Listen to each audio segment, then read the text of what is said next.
शिव जी का भजन करने से कल शांति मिलेगी, परसों बाद शांति मिलेगी, 2 साल के बाद शांति, ऐसा नहीं। जब शिव जी का भजन करते हैं तभी आपको शांति का एहसास होता है।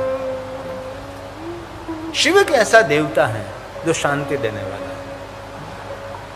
और शिव महापुराण ग्रंथ का एक विराम का श्लोक है, अंतिम श्लोक जो आखिरी श्लोक शिव महापुराण ग्रंथ का है, इनमें भी भगवान व्यास जी ने शिव जी को क्या कहा? ऐसा नहीं कहा कि धन दीजिए, संपत्ति दीजिए, बुद्धि दीजिए, विद्या दीजिए, धनम देहि विद्या देहिम पुत्रम दे, ऐसा कुछ भी नहीं। क्या कहा?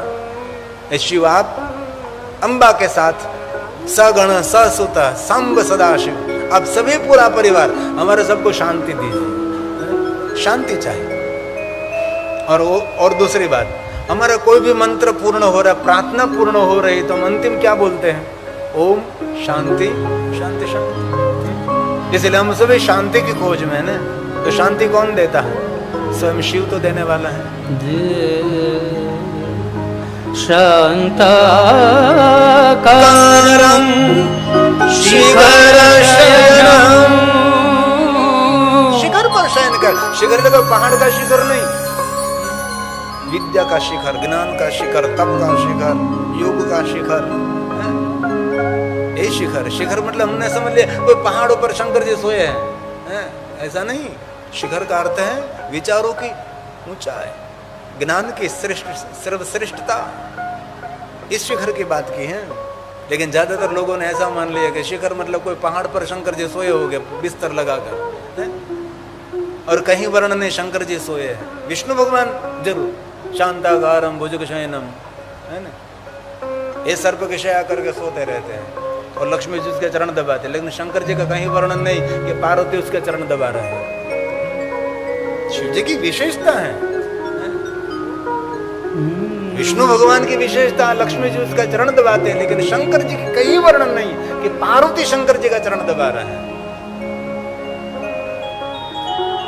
ये शिव है। लेकिन शिव जी की एक बात सत्य है कि शिव नीचे बैठते हैं और पार्वती को ऊंचा आसन देते हैं। वो हमारा शिव है, अपने चरण दबाने वाला। विष्णु को मैं छोटा नहीं दिखा रहा हूं, लेकिन दोनों की एक कथा बनती है। ये शिव है, ये महादेव है, सबका शिखर है। तप तो तप का शिखर, ज्ञान तो ज्ञान का शिखर, जोग को जोग का शिखर, ज्ञानी वैरागी तपस्वी सब शिखर पर है। उससे ऊपर कोई जा नहीं सकता। महादेव के ऊपर कोई, शिव जैसा कोई तप नहीं कर सकता। जोगी जटिल काम,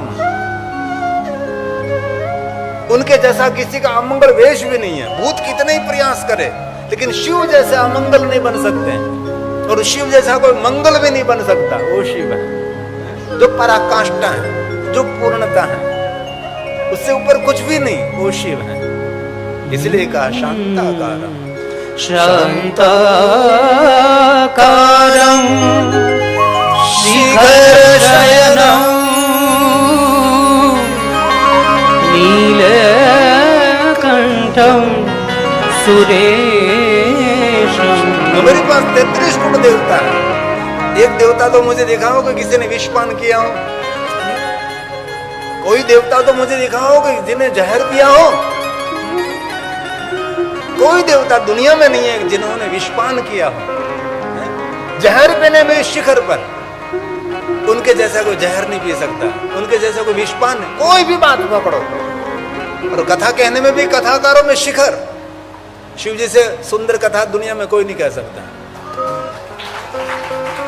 कोई भी क्षेत्र में शिव जी को जरा देखे तो शिव सभी क्षेत्र में शिखर पर है। उनकी ऊंचाई कोई नहीं पकड़ सकता। वो शिव है।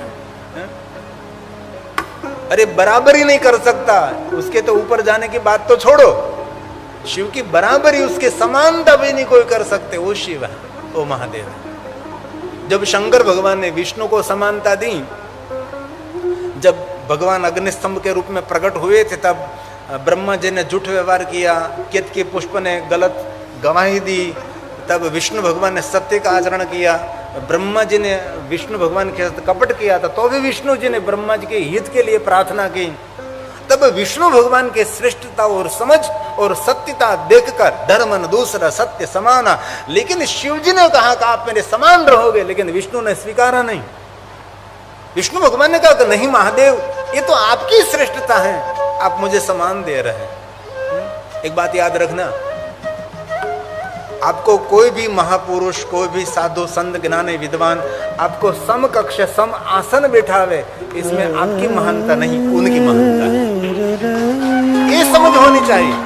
अभी हमारे शारदा पीठ के शंकराचार्य जी महाराज का जामनगर के था में मिलना हुआ था, तो एक कुर्सी पर बैठे थे, तो मैं नीचे बैठ गया, तो मुझे पकड़कर उसने उसके समान एक कुर्सी पर बैठाया। मैं कहा नहीं बाबूजी, आप हमारे जगत गुरु हैं और शारदा पीठ के आप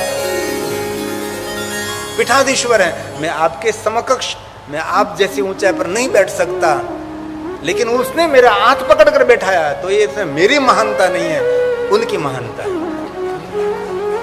कभी कभी ये बात समझने की बहुत आवश्यकता है।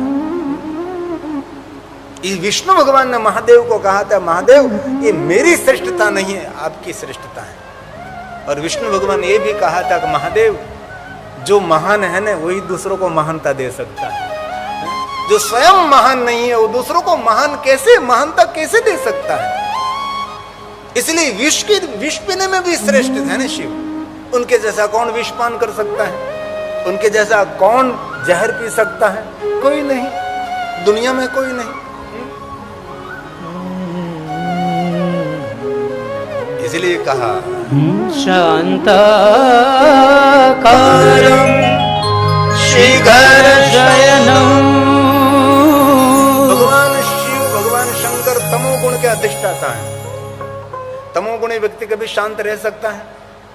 कभी नहीं रह सकता, क्योंकि तमोगुण का स्वभाव है उपद्रव, उछल कूद। ये तमोगुण का स्वभाव उछल कूद रहते हैं उसके, लेकिन तमोगुण के अधिष्ठाता होते हुए भी शांत रहने वाला देव ये शिव है। और युद्ध करने में भी निपुण है। गजासुर के साथ युद्ध किया, 10,000 साल तक किया, और 10,000 साल बाद गजासुर ने कहा भगवान ये पहली क्रांति हुई है, 10,000 साल तक युद्ध किया, लेकिन गजासुर असुर ने कहा कि आप जैसा कोई युद्ध करता दुनिया में नहीं है, युद्ध के शिखर पर आप हैं, आप जैसा कोई युद्ध नहीं कर सकता। ये शिव है महादेव। और एक बात कहूं, बुरी तो लगेगी, लेकिन कहता हूं, मेरे महादेव जैसा वैरागी तो कोई नहीं है, लेकिन महादेव जैसा कोई संसार भी नहीं है। ये शिव है, संसार का भी शिखर है, संसार का भी शिखर है शिव जी की। शिव जी की लीला सुनो तो महादेव जी उसके जांग पर पार्वती को बिठाते हैं। हम ऐसा कभी कृत्य नहीं कर सकते, लेकिन शिव करते।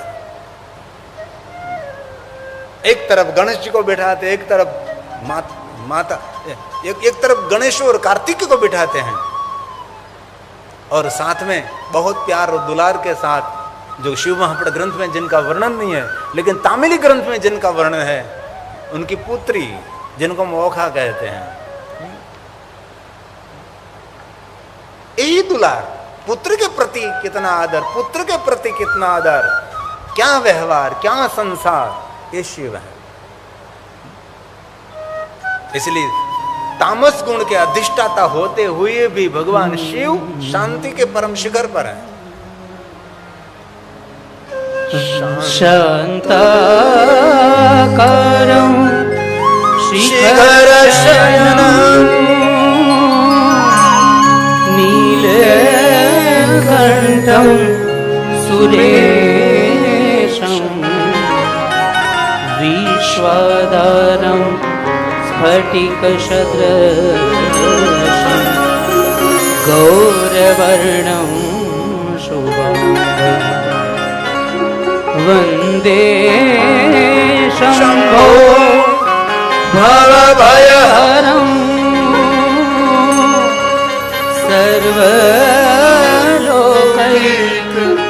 सर्वलोकैकनाथं गौरीकान्तं त्रिनयनयनं योगविद्यानगम्यं